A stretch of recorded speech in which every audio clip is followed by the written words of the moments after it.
I don't plot at all. Big pantser, do not plot. I probably have like 4 bullet points for the low job, and just sort of decided to see what would happen. Yeah, I wanted it to be quite clear that because he was like a white middle class male, basically, he got away with it, and he got to keep his job and keep progressing.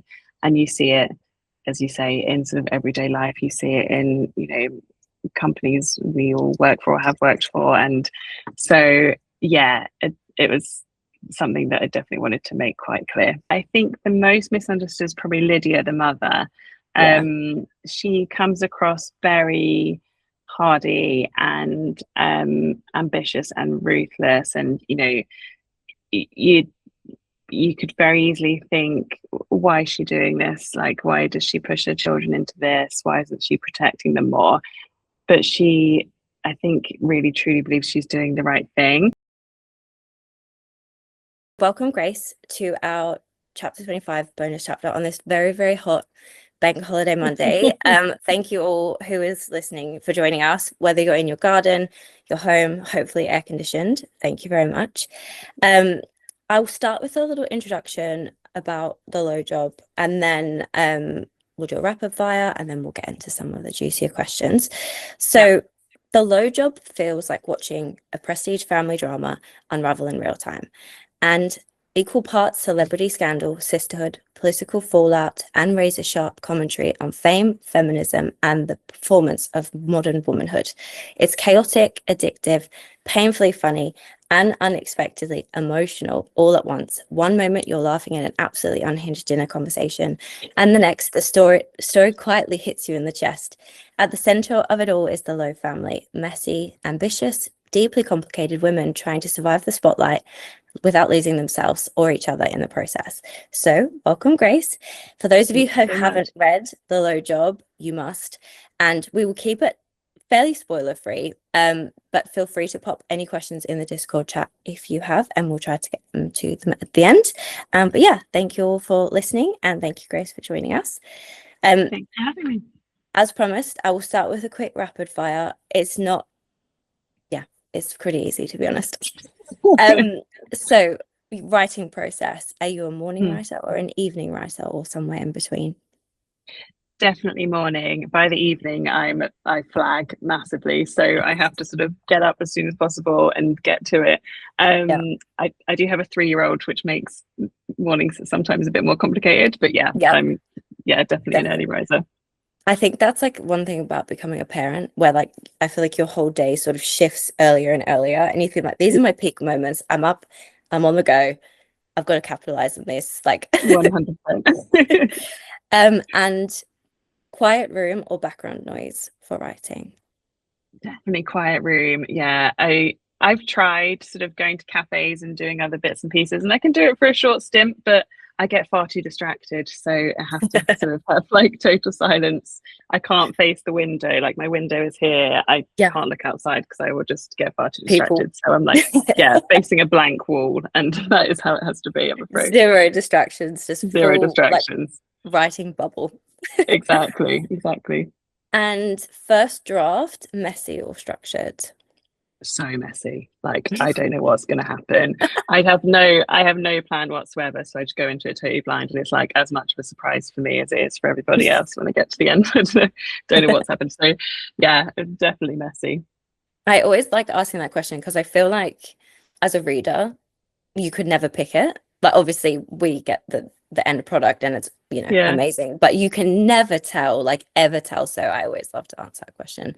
And plotter or pantser, and has that evolved since you've been writing? I don't plot at all. Big pantser, do not plot. I probably have like 4 bullet points for the low job, and just sort of decided to see what would happen. As a result, I write myself into massive holes, and the first draft is like a total shit show, and I have to sort of completely change. But I just like to see where the character's going to take me. It's just a whole sort of it's a ride. And has it always been like that since the always and every time I've tried to sort of plot a bit more, I just find the characters are like, I I can't make them interesting. They become just sort of vestibules for plot, and yeah, I get bored with it. So I don't like to be sort of confined by plot. Yeah. Makes sense. And current or recent read that you've loved? Oh, good question. I'm reading My Friends at the moment. Oh, nice. Yeah, which I'm really enjoying. I loved Beartown. I read that of Frederick Owens like 3 years ago or something. And really, really enjoyed that. So yeah, My Friends is the current read. And Play As It Lays was what I read a couple of months ago that stuck with me hugely. Jen did I've just got to that really late. But that was great. So yeah, reading some good things recently. We've read quite a few of those books with our club. So. Oh, great! That's great. And a trope or theme that you love in books but would hate in real life? Oh, that's a good question. Trope or theme? I mean, most of the kind of romantic tropes, to be honest, the ones, just like most men in books, just how they're all just arseholes. I think that's Red probably flag. exactly. Yeah, exactly. And a low family road trip, who's driving and who's controlling the music? That's so fun. So who would be driving? Well, I guess depends if it's pre or post fame, because post fame they've probably got themselves. Yeah, exactly. pre fame, I reckon Stevie is driving. Yeah. And I think Lily, being quite a control freak, would be on the music. Yeah, okay, I can say that. And one word that captures the feeling of reading your book. Oh, that's a good question. Hopefully sort of buzzy, I think. Like I think it's quite high energy. It's a bit of a roller coaster. So yeah, buzzy. That's a cool one. I like that. Well, you passed rapid fire, so congrats. Thank you. And so let's start at the beginning. How did life as an author come to you? Yeah, so I've always written just sort of for fun, for something to do, and it was my way of relaxing, basically. Like when everyone else was you had sort of yoga or Pilates as a hobby, or other nice ways to unwind. I just always wrote, and I'd very much just sort of write a terrible draft of something and then put it away and never do anything with it. And my husband was probably tearing his hair out because I would just move on and move on and move on and never like go back and draft anything.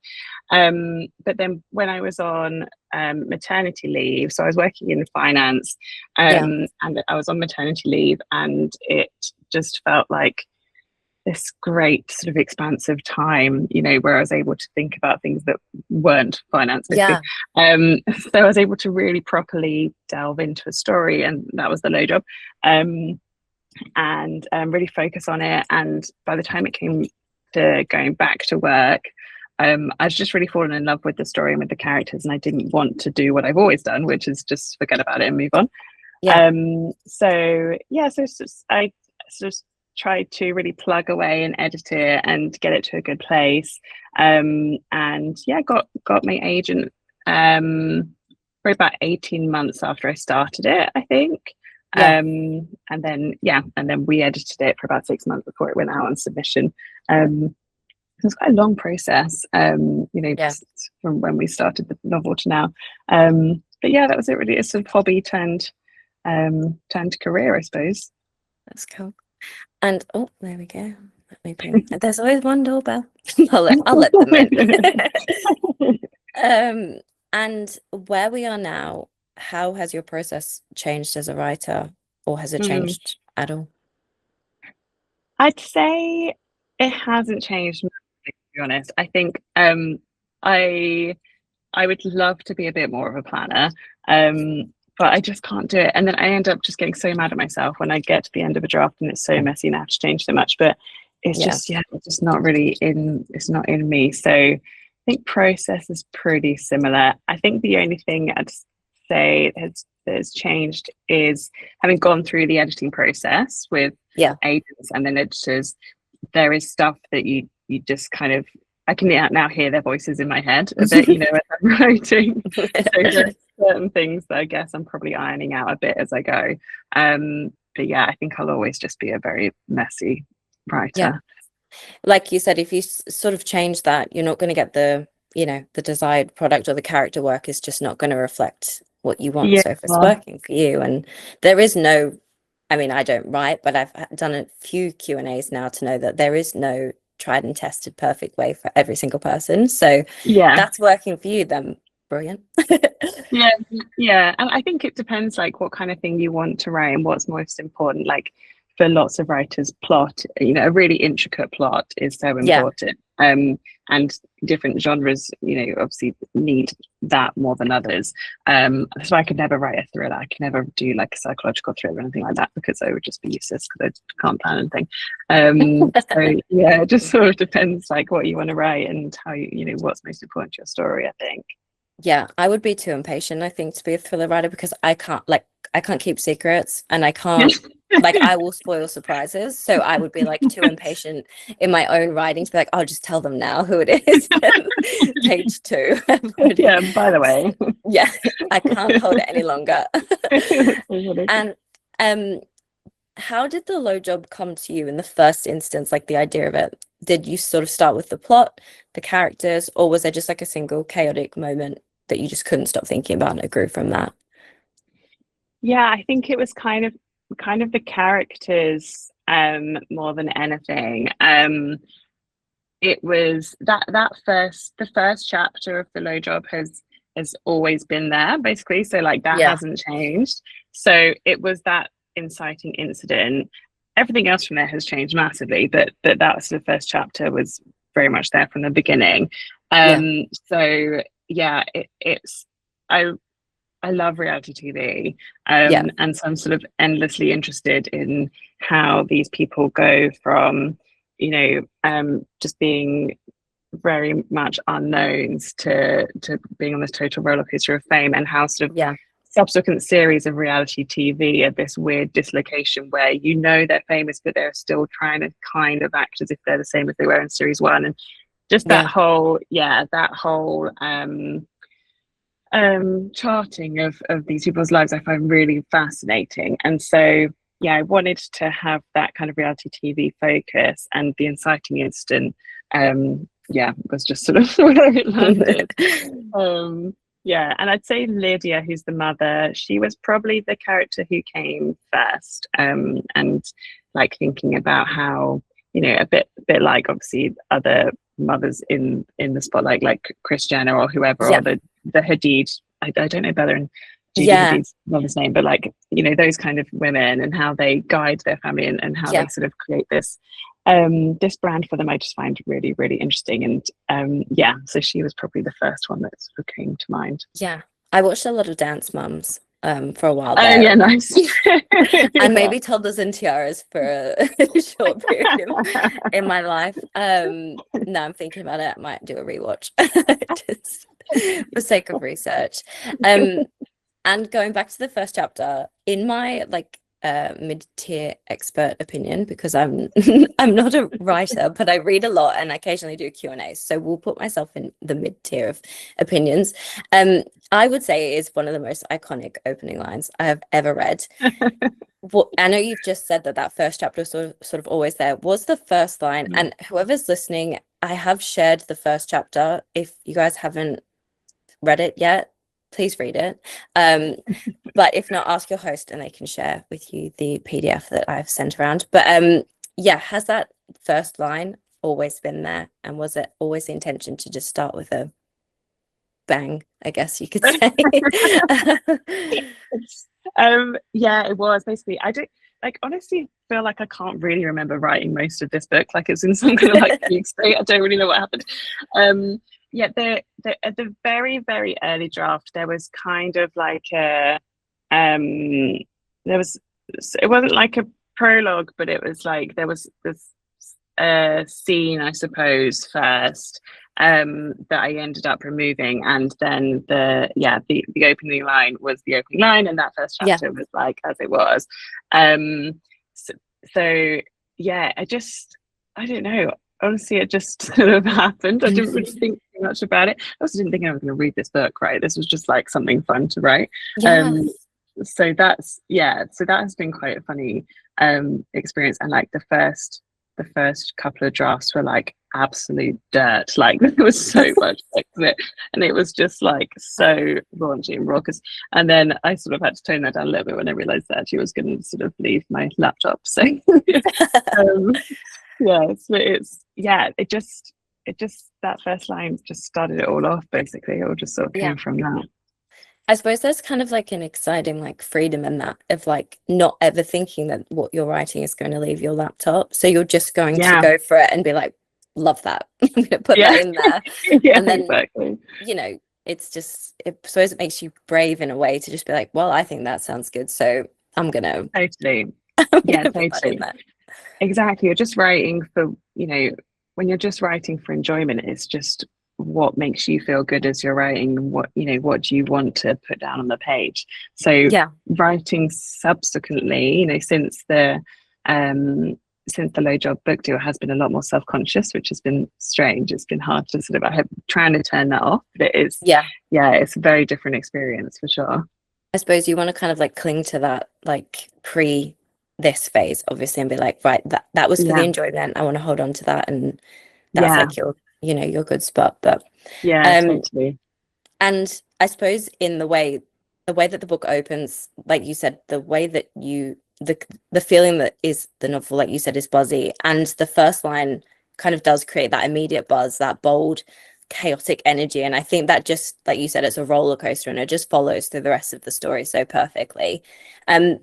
To touch back on what you mentioned earlier about writing the low job on maternity leave, first of all, wow, I've been through 2 maternity leaves, and I was saying to my friend, CEO, founder of the amazing Chapter 25, Sean, earlier, I could barely even write my own name on maternity leave, and a shopping list was a stretch. So good for you. What was that writing experience like emotionally and creatively? And did that shape your view of sort of women as writing the novel? And do you think that sort of was injected in the story?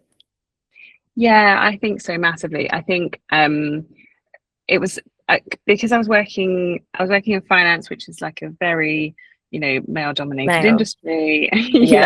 And sort of having a break from that allowed me to, I guess, look at it more sort of objectively and sort of think about some of those toxic traits from that workplace. And like going on maternity leave from that kind of industry was like pretty eye-opening in the sense of how they like treat people on maternity leave. So I had a lot of feelings towards all of that. It kind of came out on the page, and obviously it doesn't directly come out on the page, having read it, but it's there, it's weaved in terms of sort of like treatment of women and toxic workplaces. And the story, it like the whole thing was sort of toned down through editing the editing process, but it was intended to be a sort of cry for like we need to support each other, basically, like we need to look out for each other, because maternity leave process, as I say, was interesting. So I think that all fed in. And someone asked me a while ago because I had a daughter, and they said, would you have written the same story if you'd had a son? And I thought that was really interesting. And maybe I wouldn't. Like, I think I was in such like a bubble of like mother and daughter, that maybe that is why I wrote like a very much like female focused story and family. So it definitely all fed into it, I think. I mean, not just, she's 2, but I've had a daughter, and I think on that maternity leave as well, I went through like a lot of, it just changes your like female brain chemistry, I think. And you think a lot about not just the now, you think a lot more about the world through your daughter's lens. And I do think that's, having had a boy first as well, it's been such a different process. So, and emotionally, I think definitely you think, and a lot of like internal reflection as well about things maybe I've never thought about myself. Now I'm thinking about what does that look like to my daughter. So yeah, it's Yeah, a lot eternal work in a good way, I think. 100%. Yeah, and must be so interesting for you to have had that, have, as they had a son first and then had a daughter, and like the comparison too. Yeah. Must be, yeah, very, very interesting to sort of work through. Yeah, boys think out loud and girls are sneaky. Smart, very smart, but That's yeah, so funny. that's the difference. No one quote me on that, please. And yeah, I mean, I've touched on this a little bit, but I have written, did becoming a mother influence the way you've approached themes on womanhood, ambition, and family, I suppose, within the novel? Yeah, I think so. I think, yeah, I think so. I guess from a sort of logistical perspective, like we touched on this a little bit earlier, like you have to be so scheduled with your time and just like, pockets of time, and you have to be so efficient. And I think, that was part of writing on maternity leave as well, was that I had to just be really, really efficient with my time. And it was basically whenever she went to sleep, right? I'd like get my laptop out. And you just learn to be better at that and yeah, work smarter, I suppose. So I think that part of being a mother has definitely changed like how I work. Yeah, I don't know about sort of, it's quite hard to even think now about like what my writing was like pre having her. It's quite, I mean, maternity leave is like a blur anyway. So yeah, think about something. If that's like if you turn this back on me and was like, what did you think of this book that you read in the 5th month of maternity leave? I'll be like, what? Exactly. It's really strange. But no, it is. I do think though, like becoming a mum, like you said, you like honing in on those moments where she's going to sleep. I think becoming a mum for me like has made me time block amazingly. Like if I'm busy and my world is chaotic, I'm like, right, I'm time blocking my day. And it's like the same thing around their naps and now I've put that into the way that I work. So there are positive things I think we can learn from maternity leave, and also just surviving it is a feat in itself. Yeah, so true. You made it's it. So true. I know, it's so true. Yeah, exactly. And like I really did not do anything else with my maternity leave. Like everyone else was like, batch cooking amazing dinners and like, doing lots of amazing things. This was just the one thing. As soon as she went down to sleep. So yeah. I mean, it's not just a one thing, it's an amazing thing. So you should be really proud. I hit my highest ever Goodreads total for the year on my mat leave. So I'm pretty proud of that myself. But every other year that's followed that, I'm like, it's getting really hard to keep that up. But yeah.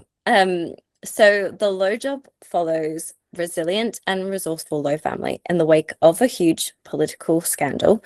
What was the biggest challenge in creating such complex family characters and the dynamic around the family? That's a really good question.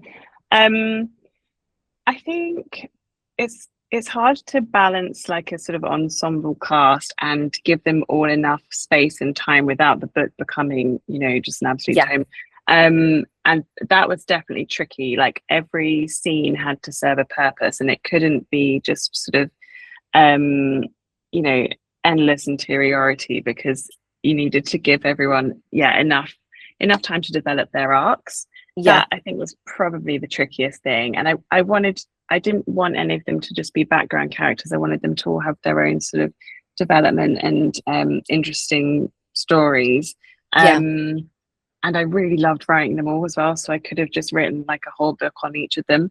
And the novel did start off very long. It was like 120,000 words or something when when I first wrote it. My agents were like, absolutely not. You have to cut like a third of that. So yeah, that was probably the trickiest thing. But I loved having different characters to play around with. I don't think I could do a really sort of closed like 2-person story. I think I'd struggle with that. It was fun to be able to like dip in and, depending on my day, write a scene for a different sister or whatever. I had a lot of fun doing it. I suppose because, like you said, being a bit of a lot of a pantser, but also being confined by like naps and things like that. It's almost like we talk about mood reading, but also it's like mood writing. So like if you've had a chaotic morning and nap schedules running late, and you're like, right, I want to write something that's like more upbeat and something that's going to inject some life into me, because you're not Yeah, like a plotter, you can pick and choose, and I think totally. that works really well.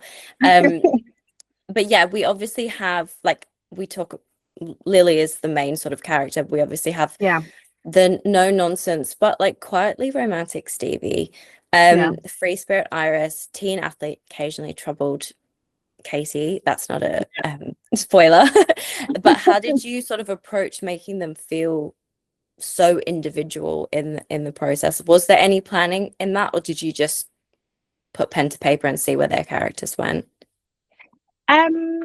I pretty much just put pen to paper and to see where they went. They definitely like got honed over the process, but because of this very chaotic way in which I write, I end up writing a lot for each character that gets cut, right? But Yeah. that means that by the end, I've sort of gone through a lot of scenes with them and like really managed to find their voice and sort of find the way they do things. Yeah. They're probably very different in the first draft, but just sort of going through that process allows me to really like get into the heart of them.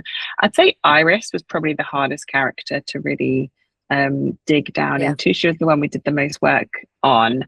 But Lily, Stevie, and Katie all came sort of very naturally. Iris, because she is like a bit of a sort of kooky sort of free spirit. It's Yeah. like quite hard to like actually make that meaty, you know, if you're writing a character like that. So Yeah. she was the trickiest one. But the others, I wanted them to be quite distinct, so you knew who you're with when you're reading them. Yeah, absolutely. Was there a particular family relationship or dynamic that surprised you the most while you were writing? That's a good question. Surprised me. I don't know if maybe sort of sometimes when the sisters were together, but not all of them together. Sometimes that could be sort of quite surprising as I was writing it and trying to figure out where they would go. If they were just like, you know, two sisters together Yeah. as opposed to Yeah. like all four. And finding that balance between them in the same way that like whenever you see a different friend or you see, you know, a different family member, you can sometimes be a bit of a chameleon to their Yeah. energy, and you know, that same way that kind of happens, I think, when you're writing characters. So those dynamics probably were the most surprising sometimes. I think as well, because they do have such like distinct and different personalities, that when, like you said, when you put two of them together, so like Iris and Stevie, for instance, like Stevie's so no nonsense and Iris is so, you know, light and just sort of floats about life, and it's like which one bends to the other to sort of match them on that level. Like, does Stevie match Iris, does Iris match Stevie? And then when you have them, then you inject another person. It's and it was so interesting to see that sort of play out as I was reading it, like just how the different personalities meshed. And yeah, it was really lovely. And fame and media exploitation obviously play a huge role. What drew you to exploring that? Was it just your love of reality TV, basically? It was quite a big part of it. But also when I was writing the novel, I was watching a lot of TV because I was on maternity leave. And one of the shows that was on at the time was I can't remember which one, but there was like the Princess Harry and Meghan documentary, and they've had a few of those, and I can't remember exactly which one it was. Yeah. But I don't really follow the royals. I don't know much about the royals. But watching this I found really, really eye-opening in terms of like the media treatment and everything they went through. And I just had no idea about it until that point, which is kind of ignorant, but like I didn't know. And so that, I think, was the main news item from that time that really sort of fed into it for me in terms of like the way that women are treated in the media and how much stick they get, and that you can't really win. Like it's like Meghan is one example, but there are so many where like it's so sort of binary. They just have to be one thing or the other. You can't have like any nuance if you're a sort of big female celebrity like that. So I think that was the main thing that fed into that for me. Yeah, it certainly reminds me a lot of like growing up in the early 2000s and, you know, the Yeah, things that were, I mean, we still gasp at the things that are written now, but I think, you know, 20 years ago, some of the things that were in those magazines were just totally. Just horrific. yeah. You know, I think, I don't know what it was, what they were called here, but like in Australia, we had like Girlfriend magazine and it was like Okay. Cosmopolitan and what was the other one? I can't remember. Cleo, I think. I don't know why there were so many. But you know, you'd see like what the celebrities were weighing. And I think, how do we even Mm, know that? And why do we need to know that? Um, yeah, so yeah, definitely gave me kind of flash, but it's still around everywhere. It's just in a different, you know, different medium. It's on social media, I suppose, is the big difference. But yeah, 100%. Yeah, and totally echo what you said about the sort of growing up in that time, and it's just had such an effect on, you know, women and their psyches. And yeah, although it's changed and it's, you know, improved in some ways, it's very much still prevalent. So yeah, yeah, still there. And again, like what it's we were saying about having a daughter just changes your lens so much on yeah, these things. And, you know, I think, you know, like I was saying, like the internal conversations I have with myself, I always think, would I say that out loud about myself in front of my daughter? yeah, so No. true. So Yeah, that's so don't think true. it. If you're not going to say it in front of your daughter, don't think it about yourself, I think is the biggest thing. Yeah. Um, and why did you sort of want to examine fame and public scrutiny, like specifically through the lens of a family rather than Mm. just an individual character? I thought I think having a family was quite nice for me because it meant that you see them, you see really who they are with the way they interact with each Yeah. other. And so when there is this, because there is a bit of sort of an artifice that they you know, put on as they become more famous and they sort of have this Yeah. celebrity status and they get this show. And so I thought it was important to have a sort of baseline to compare to. And I think you're never more yourself than you are with your family. So I Yeah. wanted that unit, and I also thought I was going to sort of put them through the ringer a bit. So I wanted them to have that like strong, stable unit to Yeah. go back to, basically, because otherwise I think it would just be totally crushing some of the things that they go through. Yeah. So yeah, it was to have that baseline, I suppose. Yeah. And just fun, I suppose, like you said, writing the different characters as well, like just Totally. something that you'd prefer and enjoy. Um, Yeah. And the book obviously looks at like the scandal and how it affects not just the person involved, but everyone around them. Mm. Was the ripple effect always something that you intended to focus on? Yeah, it was. I actually, in the very first draft, um, it became too repetitive, so I changed it. But I had like the first chapter was Lily finding out that the scandal had broken, you know, that first opening chapter as it is. And Yeah, then it was like where Phoebe was when she found out that it had happened and what those sort of initial effects were on her, and then Iris, and then Katie.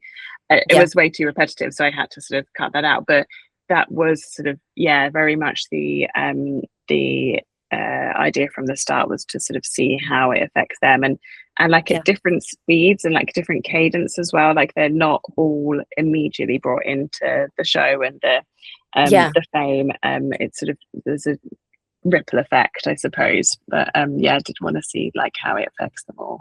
Yeah, and it affects them on so many different levels, I suppose, obviously, because their personalities, their ages, the way that they're Mm, directly impacted. So there's no like, even though it is like a ripple effect, there's no direct trend on like you said, it hits them at different moments, it hits them in different yeah, ways. Um, yeah. so yeah, the it is hilarious at times. I touched on that a moment ago, but there's also, you know, really sharp commentary on the way women are treated, specifically in scandals, but also generally. Was balancing satire in a way with emotional honesty something that you always planned on consciously working into the story? Yeah, I think um it's probably not, it probably wasn't super conscious, I suppose, but I knew that I wanted to do both things Yeah, because I like to write in that kind of tone, but I didn't want to write something that's just a pure satire or just like pure sort of like comedy, I suppose. yeah, So yeah, I think it's just the way I like to write versus what I like to write, it ended up sort of coming in that like sort of Yeah. enmeshed coming out in that meshed way. I also think when you're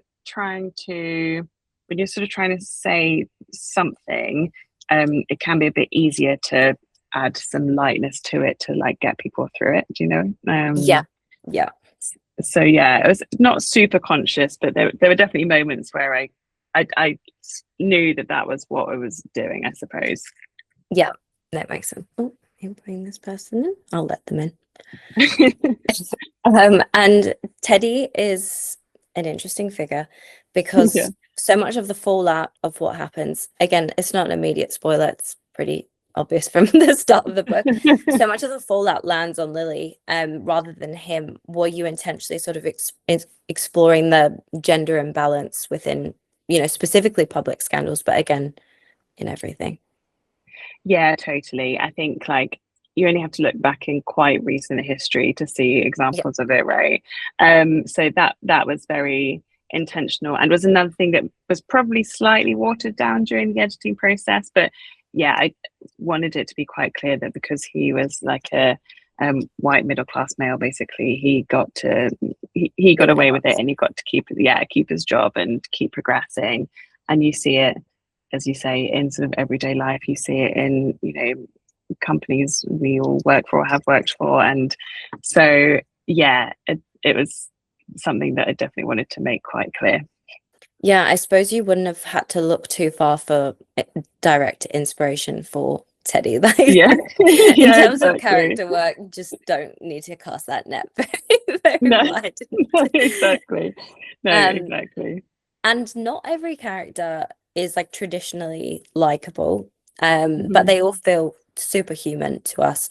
Was it important for you to sort of let the female characters be messy and selfish and reactive and ambitious without softening them for the sake of the reader, just to make them likable?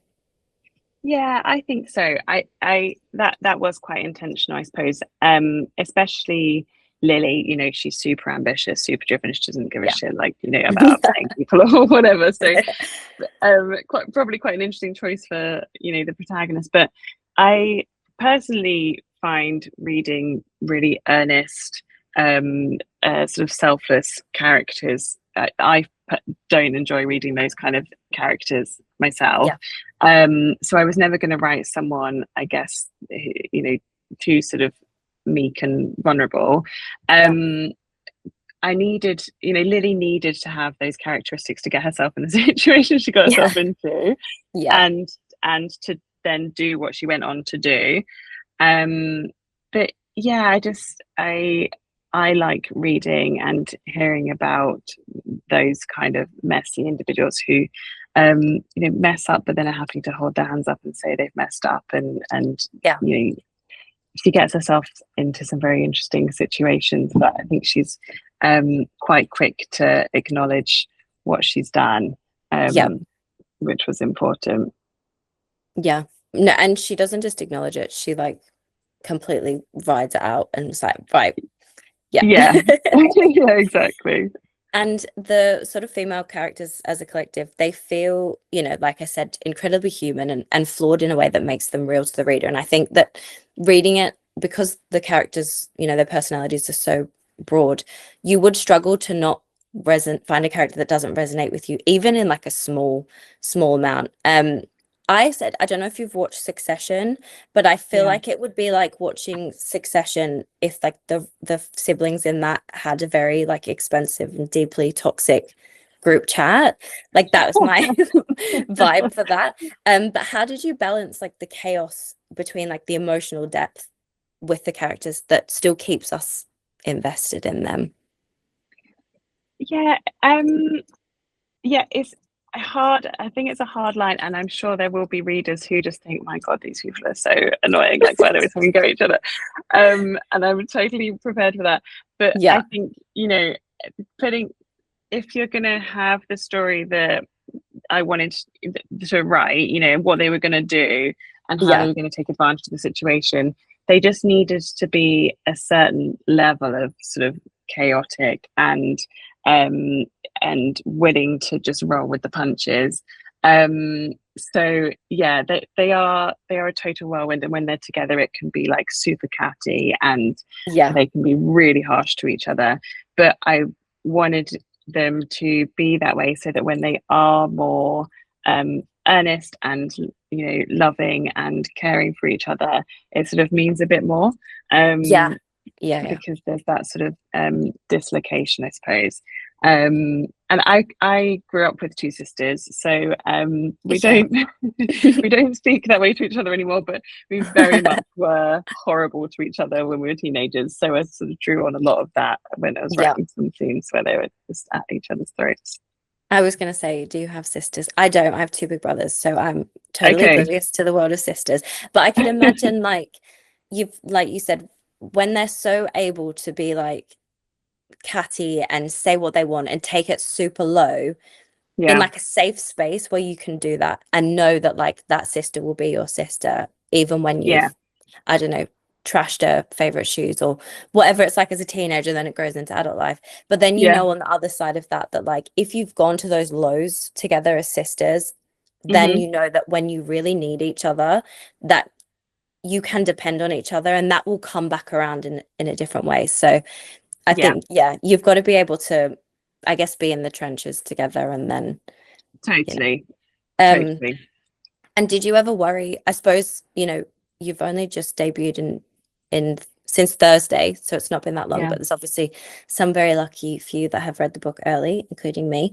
But did you ever worry about the readers judging the characters too harshly, or was it, embracing their complexity is always part of the point of the story?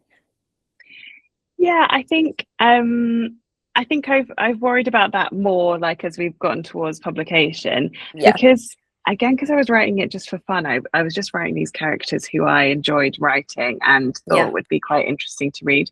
But I know that obviously not everybody likes to read the same thing and not everybody likes to read the same kind of Yeah. characters, and people will find some people will find them too much or whatever it might be. So I have sort of worried about it a bit more as we've gotten towards publication. But like ultimately I really love these characters and I loved writing these characters, and I think deep down they all have big hearts and they all mean well. They just sort of go about things in a an interesting way sometimes. So hopefully people can sort of see through some of the arguments or the cattiness or whatever it might be, the bad decisions.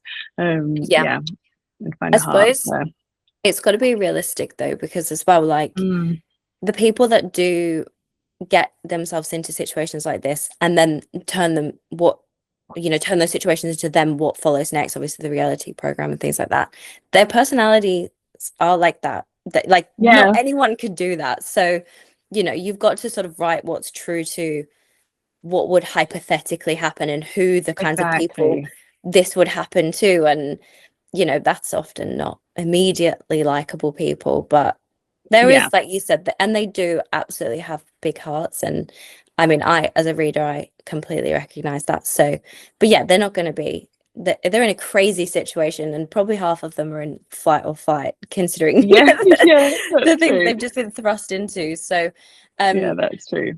And on that, I suppose in a way, the way that it reads to me is like, it doesn't sort of paint women as like heroes or villains in the tale that's sort of painted around them, and was challenging those narratives around women and our roles in society, again, something that you consciously wanted to focus on. It was. I wanted Lily in particular to sort of have all these sort of feelings about the way she's treated, to feelings about the world and the media scrutiny and the way she her career pans out as a result. I'm going to try not to not to do spoilers.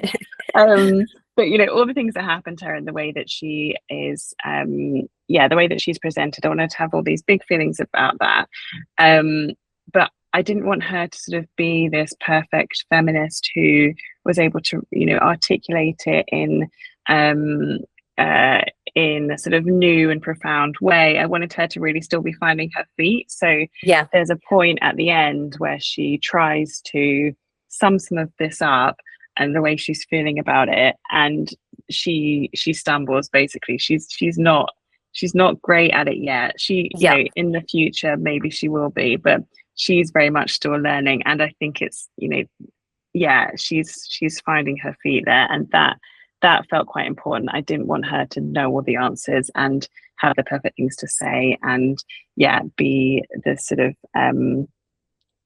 sort of have all have a clear idea of the sort of feminism that she thought she was spearheading. Yeah. So you see that play out. She's not a perfect feminist. She definitely isn't. And she definitely doesn't say anything too profound, No. but she tries. She tries. And what's such a brilliant part about a character, like you mentioned earlier, is that she's willing to learn and she's willing to say, like, I did not get that right. Or that was maybe not my finest moment. But you definitely see her growth.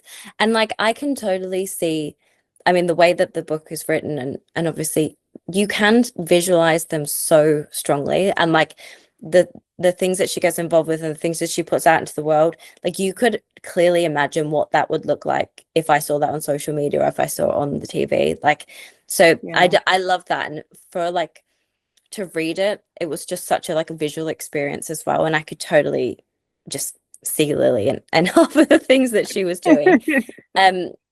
Do you have a character, and if so, which character do you think is the most misunderstood beneath their behavior? That's a good question. I think Lily is very misunderstood, but I think the most misunderstood is probably Lydia, the mother. She comes across very hardy and ambitious and ruthless, and you know, you could very easily think, why is she doing this? Like, why does she push her children into this? Why isn't she protecting them more? But she, I think, really truly believes she's doing the right thing. And I guess going back to what I was saying earlier about like having written all these scenes that didn't end up in the book, there we had a lot more backstory for Lydia around like things she'd seen and the reasons why she really truly believed that if she didn't sort of grab control of the reins and make sure that she was spearheading the narrative, that Lily would be in a big, you know, a lot of trouble. So we couldn't include everything, but yeah, that I think she's probably the most misunderstood, I think. I actually I'm going to go into Lydia next because I totally agree with that, and she was the character that did genuinely surprise me the most. You know, particularly seeing how evolved and she's this media savvy, and she's, you know, can be really controlling, I think, as you know, you view her as a reader. But I was going to ask, did you always know her backstory and motivations, or did they reveal themselves to you as you were writing her? I think I knew some of them. They sort of changed slightly, or like, you know, it was honed, I guess. But I always had a picture of her background in terms of what happened to her husband, and she has a particularly painful loss that you know, won't go into, but that comes up at some point. And so some of the parts around her career were probably the bits that like I played around with a bit more. But yeah, I always had in my mind that she's been through a lot. She's been through a lot of trauma, and she's also seen a lot, and that has definitely sort of made her the woman and the mother that she is by the time we meet her. Yeah, I think that was what, you know, surprised me the most about her, is like you do, and in the first instance you see like this controlling nature, but from an emotional side and the things that she's been through in her life, that I think as a mum as well, especially when I was reading her parts, I thought, God, she's had a go. She has. Yeah, she definitely has. And you sort of see it come out a bit more, I suppose, with her relationship with Katie, who's the youngest. I think that's where you see Lydia's vulnerability a bit more. Yeah. And even when she makes those like questionable choices, I think you could say, there is something so understandable about her. And was it important to you that the readers could empathize with her, even when they were sort of, again, questioning her or disagreeing with maybe what she was doing? Yeah, totally. Because I really wanted, and it probably does, come back to the maternity leave part and being a new mother. I really wanted her to be this total sort of mama bear, and she would do anything Yeah. for her kids. And she really truly believes that this is the right thing to do. Um, Knowing that there would definitely be readers who think, "What the hell is this woman doing?" For goodness sake. But yeah, I wanted her core to be really pure. She just a bit like Lily, just ends up Yeah. making some strange decisions. Yeah, but like you said, at the core, I do believe, and I think she truly believes she is doing 100% the right thing. And Yeah, how can you exactly. argue with that anyway? Yeah, Like, exactly. um, Yeah. and so much of her behavior, I think, is like rooted in survival Mm, experience. And I think understanding, pre even having kids, how women are treated publicly. Do you yeah. sort of see her as like protective, exploitive, or maybe like a complicated mixture of both? Yeah, I think more protective for me. I think she's seen things that have happened in the past, some of those news stories that we've sort of alluded to, and Yeah, she's thought, I don't want my daughter to become a victim of that. And she really truly believes that she can sort of sidestep some of that, and the vitriol from the media if she's able to um yeah, tell her daughter's story, or if her daughter's able to tell her story. I think she probably acts very quickly and is doesn't really think through what the next steps are going to look like and what the knock-on effects are. yeah, I think she and Lily are both quite impulsive, but yeah, I do think she like truly believed that she was doing the right thing. yeah, 100%.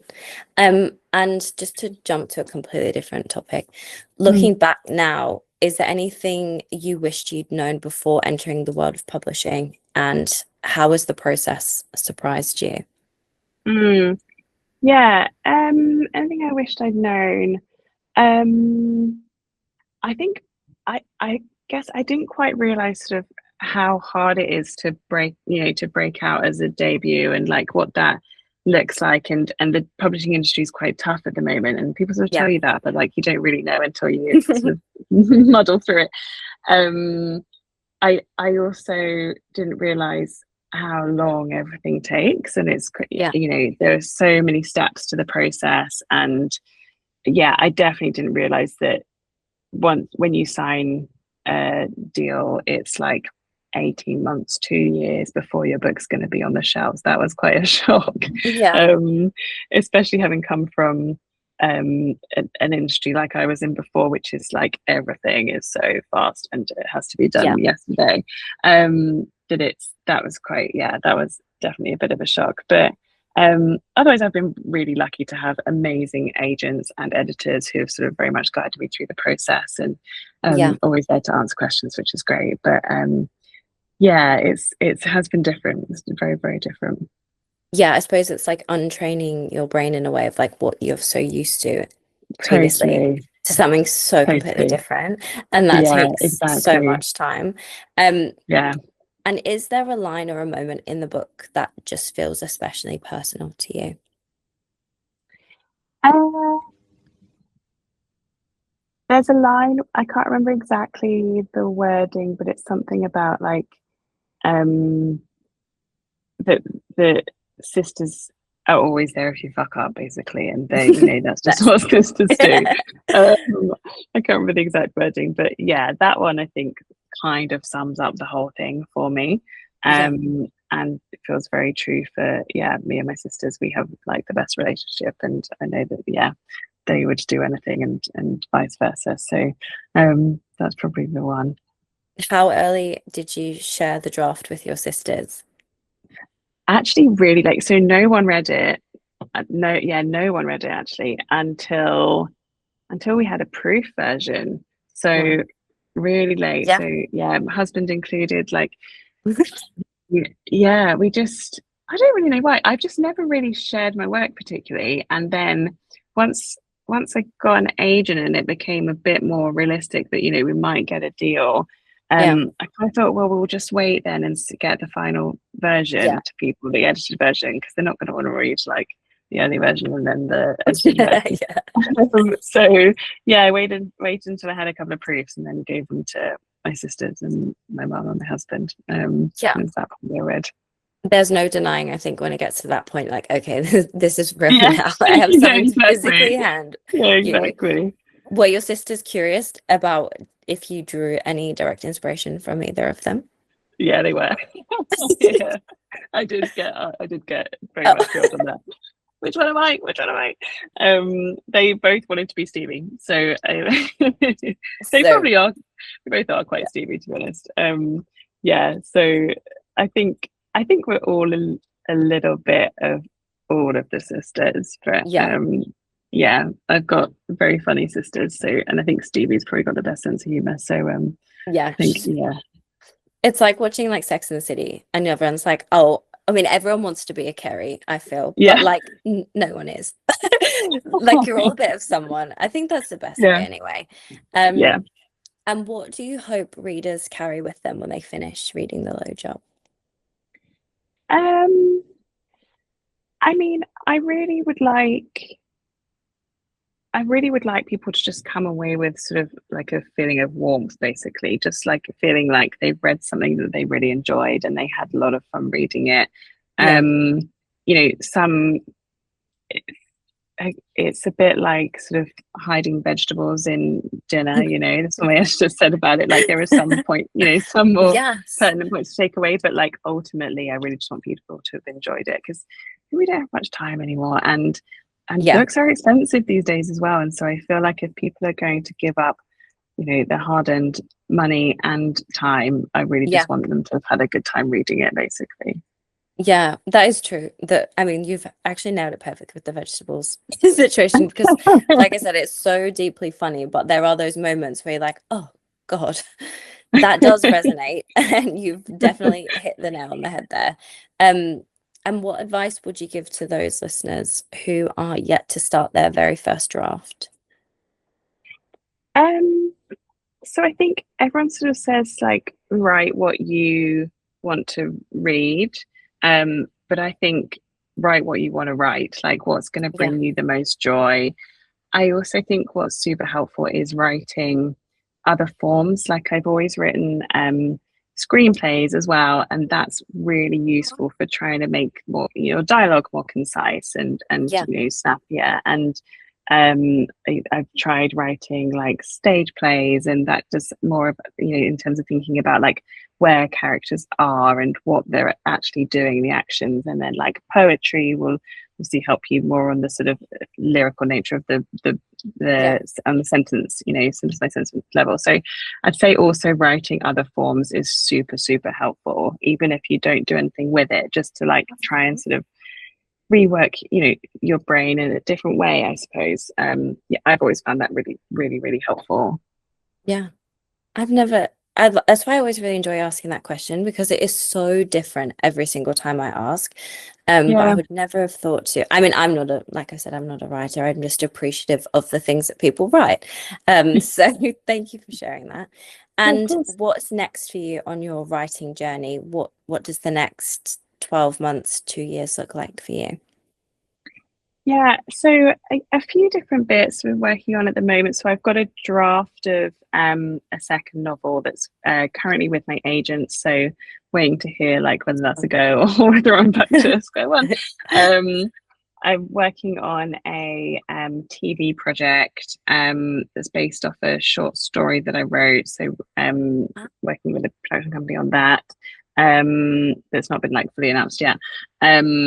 And then there should be hopefully some more to come for The Low Job as well, which again I can't really say too much about, but yeah, so a few different bits and pieces. And yeah, I like the variety, so it's fun to do like a little bit of TV stuff and then a little bit of, you know, more on the novel side. So yeah, hopefully busy. is the dream. Well, it just launched, like we said, Thursday last week, so not too long. Yeah. Have you got a busy, I imagine you've got quite a busy couple of months. What is that like sort of for you, as, like you said, as someone that's always just written, not particularly done anything with you? What has that been like, sort of then being out in the world and then also being face to face and also computer to computer with people who have actually read your books and loved your books? It's really, really surreal. It still doesn't feel real at all. Like every stage of it has just felt like a total dream, and like that it's not really happening, you know. So I don't know at what point it's gonna hit me that it's out there and that people are reading it. Yeah, so it has been very surreal but fun. It's really lovely to like have these kind of conversations, and we've got a few more things in the diary. And I'm sure once I start to sort of meet more people who have read it, that's not just like my mum, and your sisters, and my sisters, then it will probably sort of sink in a bit more. But yeah, I just feel like so insanely lucky that that we are where we are, and so I'm just trying to sort of enjoy it as much as possible. Yeah, just take a minute to just, you know, savor it and enjoy it. And you know, you should. It's an amazing book. So thank you. I'm going to wrap up ever so slightly. If anyone has any questions, pop them in Discord. If not, totally fine. I think we're good on the Discord front. But yeah, thank you so much for joining us on this very, very hot Monday. We've powered through. Yeah, I'm just totally need to go and get in like pajamas and just like lay in front of a fan now. I think I'm not coping on this really hot day. But thank you so much for joining us, and thank you. I hope you have a lovely, cool rest of your evening. And thank you everyone for listening. And again, joining us wherever you are, in your house, garden, pub, I don't know where everyone is today. But yeah, thank you so much, and enjoy the rest of your day, evening. Thank you, you too. Thank you so much for having me, and thank you everybody for listening. Bye everyone. Thanks so much. Bye. Bye.